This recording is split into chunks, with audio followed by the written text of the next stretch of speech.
The woman Hitler feared. June 22, 1941. German tanks surged toward the borders of the Soviet Union. The war has only just begun, yet the name of one woman is already destined to be etched into the chronicles of World War II. Lyudmila Pavlichenko. She is just 25, but what lies ahead is more than a feat. It is the birth of a legend. She will become a symbol of vengeance, the embodiment of strength and fear. To her comrades, a hero. To her enemies, a ghost with a rifle, impossible to escape. It is said that German propaganda tried to mock her. It is said that Wehrmacht officers whispered, "Beware. Somewhere out there lies Lady Death." Across the ocean, in America, people listened to her speeches with chills down their spines. Hitler himself once allegedly ordered rumors to be spread that Pavlichenko didn't exist at all. Because a myth living in soldiers' minds is more terrifying than any weapon. Who was this woman? How did a simple history student transform into the nightmare of the German army? Why did her face become a symbol of unbreakable will for an entire nation? This story is not about dry numbers or formal reports. It is the story of a person who stepped into the war and never truly returned from it. Of a woman who killed nearly 400 enemies, yet in doing so, lost a part of herself. Of a hero whose life was scorched by gunfire and whose name still sounds like a verdict. Today we uncover her secrets. Today we remember Lyudmila Pavlichenko, the woman Hitler feared. Childhood and youth. Lyudmila Mikhailovna. Pavlichenko was born on July 12, 1906, in the town of Bila Tserkva, then part of the Kiev Governorate. Her father, Mikhail Danilovich Pavlichenko, worked at a factory. Her mother, Yelena Trofimovna, took care of the household and children. The family lived modestly, but her parents made every effort to give their daughter education and discipline. Lyudmila began her studies at the local school. From an early age, she showed interest in sports and active games. As a teenager, she joined the shooting club of the Dynamo Society. There, she received her first serious training with a rifle. Instructors noted her sharp eye and composure. In the late 1920s, the family moved to Kyiv. There, Lyudmila finished school and worked at a factory. Later, she enrolled at the Taras Shevchenko Kyiv University, majoring in history. She planned an academic career and was preparing to become a teacher. Alongside her studies, she continued practicing sports. She took part in shooting competitions and earned a sports qualification. By the late 1930s, she was known as one of the strongest shooters in Kyiv's training circles. In 1932, Lyudmila married Alexei Pavlichenko. That same year, she gave birth to her son, Rostislav. The marriage soon broke apart. After the divorce, Lyudmila returned to live with her parents, and the entire family took part in raising the child. By the beginning of the Great Patriotic War, Pavlichenko was a 25-year-old history student, mother, and trained sports shooter. These qualities would soon determine her military fate. Sniper training. Immediately after the outbreak of war, Lyudmila Pavlichenko volunteered at the military enlistment office. She was offered the position of a nurse. She refused and insisted on being assigned to a rifle unit. Her sports qualifications and experience in shooting competitions became decisive. She was enlisted into the Red Army as a sniper. Before being sent to the front, Pavlichenko underwent accelerated training. The course included shooting practice at various distances, the study of ballistics, and precise aiming techniques. Special attention was given to camouflage. Future snipers were taught how to choose positions, conceal their silhouette, and avoid glare from the optics. The program also included physical endurance training. Soldiers had to remain still for hours in cover. They were trained in patience and self-control. Senior instructors emphasized the importance of observation and accurate calculation. Exercises were conducted in conditions as close to combat as possible. Targets were placed in trenches, ruins, and vegetation. Snipers had to hit objectives that appeared suddenly and at different distances. They practiced working in pairs, shooter and observer. The observer determined the range, wind adjustment, and noted the result of the shot. Pavlichenko quickly proved her exceptional ability. Instructors highlighted her resilience and cold-blooded composure. She could wait for hours for the perfect moment to fire. Upon completing the course, she was deemed ready for frontline combat. In the autumn of 1941, Lyudmila Pavlichenko was assigned to the 25th Chapayev Rifle Division. Her baptism of fire would take place during the defense of Odessa. Odessa and Sevastopol. The first city where her skill became a weapon was Odessa. August 1941. The beginning of prolonged port defense and weeks of street fighting. Lyudmila arrived at the front as part of an infantry unit in the autumn of 1941. She was assigned to a defensive sector near the urban perimeter. Her task was typical for a sniper in a city environment. Rooftop camouflage, street surveillance, and neutralizing enemy officers and gun crews. Sniper tactics in Odessa differed from open field warfare. She had to consider glass reflections, debris fragments, and narrow passageways between buildings. Positions were set up in attics, ruined houses, and behind walls with narrow sight slots. Each position included a predefined retreat route and fallback point. Working in pairs was the standard protocol. The observer identified targets and suggested corrections. The shooter fired and immediately prepared to move. This pattern reduced the risk of being detected by enemy counter-snipers. In urban combat, priority was given to targets of tactical value. Initially, these were officers directing fire and machine gun crews threatening assault teams. With experience, the list expanded. Scouts, artillery spotters, messengers. Pavlichenko followed strict procedures for recording results. After each shot, the team marked distance, wind direction, and target position. Such discipline allowed her to refine her technique and reduce the chance of error. The Odessa campaign prepared her for prolonged siege warfare. Constant city observation trained her to notice even the slightest landscape changes. A newly shifted tile, fresh footprints in dust, altered silhouettes. These patterns would later prove essential during the defense of Sevastopol. Her transfer to Sevastopol took place in October 1941. The city's defensive structure was complex and multi-layered. Cliffs, forts, narrow streets, and piers. Here, snipers operated under continuous shelling and frequent airstrikes. In Sevastopol, sniper teams were formed to support frontline sectors and infantry repositioning.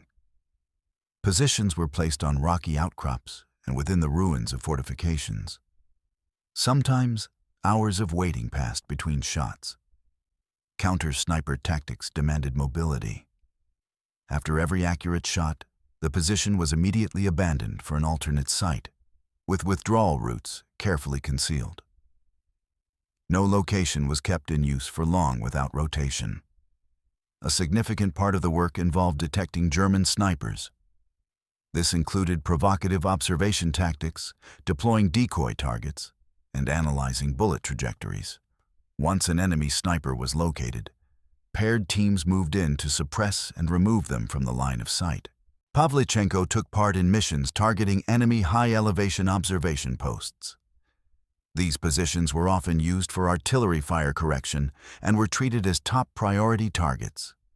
Eliminating them reduced losses among defending troops. An important role was the training of fellow soldiers. Pavlichenko not only engaged targets, but also shared camouflage and observation techniques with less experienced shooters. Passing on practical methods increased unit survivability and overall firing effectiveness. Combat conditions demanded constant maintenance and adjustment of weapons. Ammunition was rationed, resupply was often impossible, making every bullet critical. The precision of the scope frequently decided the outcome of a confrontation. During the defense of Sevastopol, living conditions were severe. Food shortages, relentless bombardments, and cold within rocky shelters. Despite this, the company continued executing sniper support missions. Operational tasks included covering retreats, eliminating observers, and suppressing firing positions. Each completed assignment reduced the threat to assault and medical teams. As combat intensified, her role shifted from individual marksman to experienced instructor. She took on complex missions and mentored younger soldiers. Operations in Odessa and Sevastopol demonstrated the sniper's value as a tactical asset in urban and coastal defense. Methods of survival, concealment, and coordination with artillery crews later formed the core of future sniper training programs. Confirmed records. She entered history as a woman credited with hundreds of enemy lives. But how many exactly? Official documents, newspaper reports, and eyewitness accounts list different numbers. This inconsistency remains one of the reasons her figure is still debated today. Combat results for snipers in the Red Army were recorded according to strict regulations. Each shot was logged by an observer. The result was verified by the unit commander. The data was entered into official reports and military summaries. Only after that was a kill considered confirmed. According to Southern Front Headquarters reports from May 1942, Pavlichenko had 257 confirmed enemy soldiers and officers. By the time she was evacuated from the front, the total number had reached 309 confirmed kills. This figure became the official one and was used in subsequent biographies. Other estimates exist. Soviet press and spoken propaganda sometimes mentioned a number close to 400. Some comrades recalled 393. These numbers lacked documentary validation, but they were often repeated by journalists to reinforce her image. It is important to note that counting in the urban combat conditions of Odessa and Sevastopol was extremely difficult. Results were sometimes based on long-range visual observation and could contain errors. Nevertheless, the officially recorded figures are considered reliable, as the reporting system was mandatory and standardized. For Soviet propaganda, statistics held symbolic value. Each confirmed kill became not just a personal achievement, but a demonstration of the Army's strength and resilience. Newspapers printed her records, lifting the morale of both civilians and soldiers. Thus, the officially documented tally of Lyudmila Pavlichenko stands at 309 enemy soldiers and officers. This is the accepted number. Higher figures belong to the realm of myths and wartime propaganda. Lady Death, the nickname that would become her legend, first appeared in German military reports. Wehrmacht officers referred to her as Dame Todd, Lady Death. For the enemy, it was recognition. Pavlichenko had become a threat to be reckoned with. Rumors of a Soviet female sniper spread quickly. Within German units, they said it was her bullets that removed officers from the front lines. Every report of a fallen commander was linked to her name. Even those who had never seen her knew of the woman with the rifle, hidden in the ruins, waiting for hours to strike. The Soviet press reinforced this image. Articles emphasized that a young woman was destroying enemies by the dozens. In wartime, this was a powerful example for the nation. A woman, a history student, a mother, and at the same time, the terror of the German army. Her duels with enemy snipers drew particular attention. In Sevastopol, she engaged skilled shooters reportedly sent specifically to eliminate her. According to comrades, once the enemy spent several days trying to locate her position. The German sniper attempted to lure her out with decoys. But Pavlichenko remained patient. She waited until he made a mistake. That was how she removed one of their experienced marksmen. The nickname Lady Death also had psychological impact. German forces attempted to spread rumors that she did not exist, claiming she was a fabrication of Soviet propaganda. Yet by denying her existence, they inadvertently fueled the legend. For the Soviet command, the nickname became a tool in the information war. Posters, articles, and radio broadcasts used her name to create a symbol of invincibility. She embodied not only personal bravery, but also the role of women in the war. Thus, the title Lady Death was not merely a propaganda label. It reflected genuine combat effectiveness and enemy recognition. It turned Lyudmila Pavlichenko into a figure that existed simultaneously in military records, in propaganda, and in the mythology of war. Injuries and evacuation. A sniper, no matter how skilled, is always a target. Even Lyudmila Pavlichenko, accustomed to lying motionless for hours and evading retaliatory fire, could not escape danger. During the defense of Sevastopol, she sustained multiple injuries. The first was light. Shrapnel struck her leg. She continued her duty, barely leaving her position. The second was more severe, a bullet wound to the face that nearly cost her life. Witnesses later remembered that she carried the scar for a long time. Despite the risks, Pavlichenko refused to move to the rear. Command documented her determination. She returned to her position after treatment, even though doctors recommended longer recovery. By that time, her name had already become known, and losing her could have dealt a blow to the Army's morale. In June 1942, during the fierce fighting for Sevastopol, she was critically wounded by mortar shrapnel. It became the turning point. The command decided that Pavlichenko could no longer remain on the front line. Her symbolic value to the war effort and propaganda was too great to risk losing her. After evacuation from Sevastopol, she was assigned to the rear. At first, she focused on training young snipers. Her experience was used to develop instructional materials and training programs. She helped form new sniper units, passing on her techniques in camouflage, counter-sniper duels, and battle record documentation. But soon, her role changed even more. The country's leadership chose to use Pavlichenko not only as an instructor, but also as a public representative. She was to leave the Soviet Union and cross the ocean to the United States of America. Pavlichenko in America. For the first time in the entire war, a Soviet female sniper was sent overseas.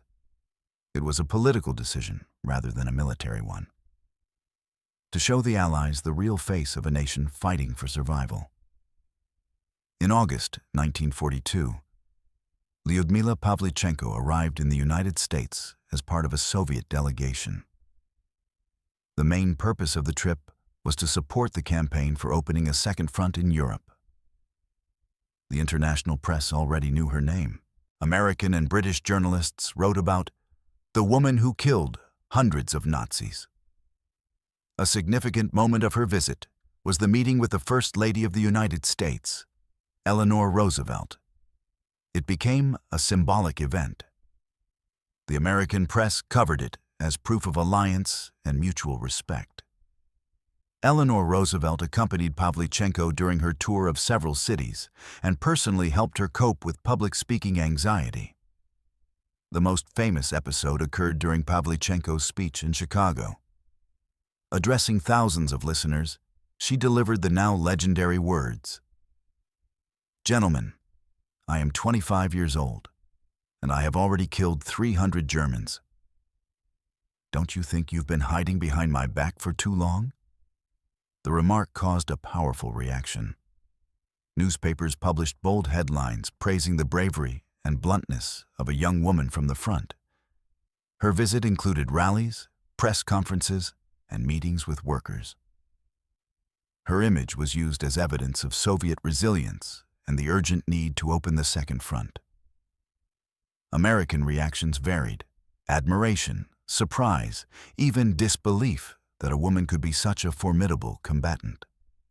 After the United States, Pavlichenko traveled to Canada and the United Kingdom. Everywhere she was welcomed as a symbol of resistance. Photographs of her were printed in magazines, and reports of her speeches became part of Allied information efforts.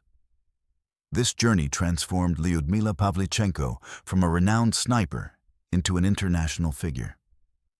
She became not just a soldier, but also an unwitting diplomat. Her personal combat record turned into an argument in negotiations between world powers.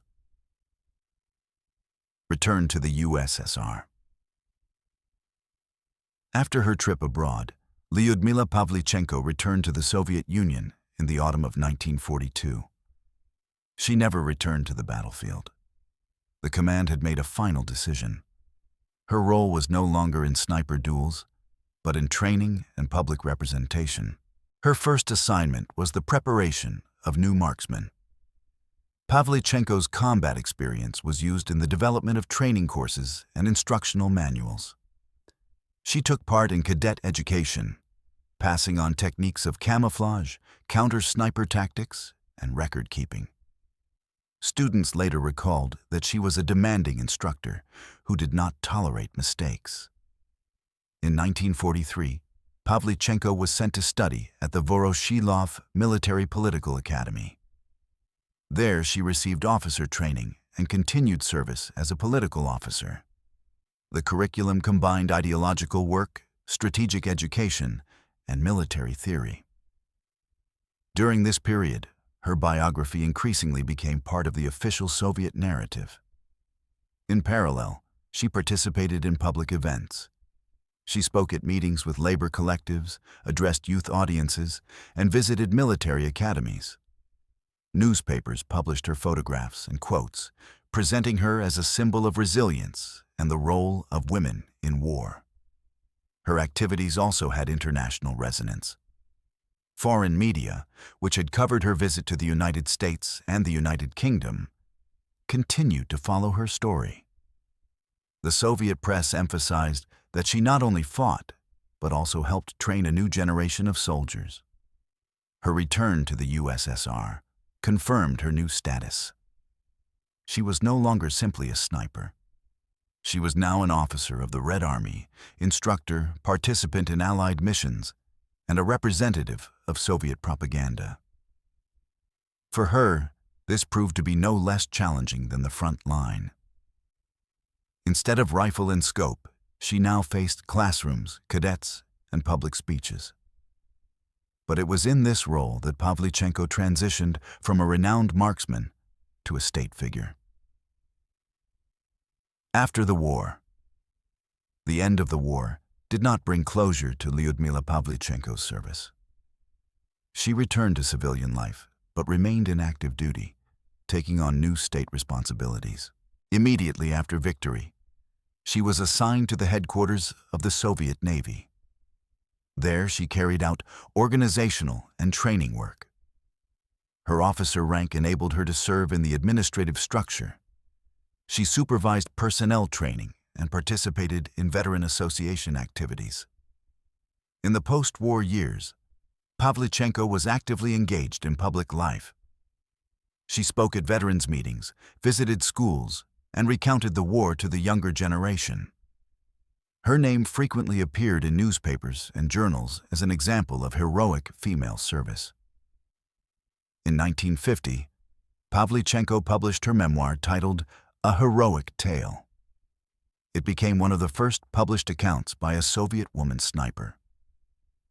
The book described in detail the defense of Odessa and Sevastopol, her meeting with Eleanor Roosevelt, and her role in propaganda efforts. It was widely distributed and became part of school and library collections. She remained in military service until the mid-1950s. She was then discharged into the reserves with the rank of major. After leaving the Army, she focused on work with veteran organizations and public delegations. She was invited to official ceremonies, anniversaries, and international events. She often spoke at women's forums, where she was presented as a symbol of resilience and courage. Soviet propaganda consistently used her image to underscore the contribution of women to victory. Despite official recognition, her personal life was difficult. Her son, Rostislav, lived apart, and Pavlichenko increasingly found herself alone. Severe wartime memories and health issues gradually took their toll. Nevertheless, she remained a public figure until the late 1950s. Her every appearance on a podium or in print served as a reminder that the war had left a lasting impact, not only on the nation's fate, but also on her own, her final years. In the decades after the war, Lyudmila Pavlichenko's life remained deeply connected to her military past. Her name was still known and respected both within the country and abroad. By the early 1960s, the effects of her wartime injuries grew increasingly severe.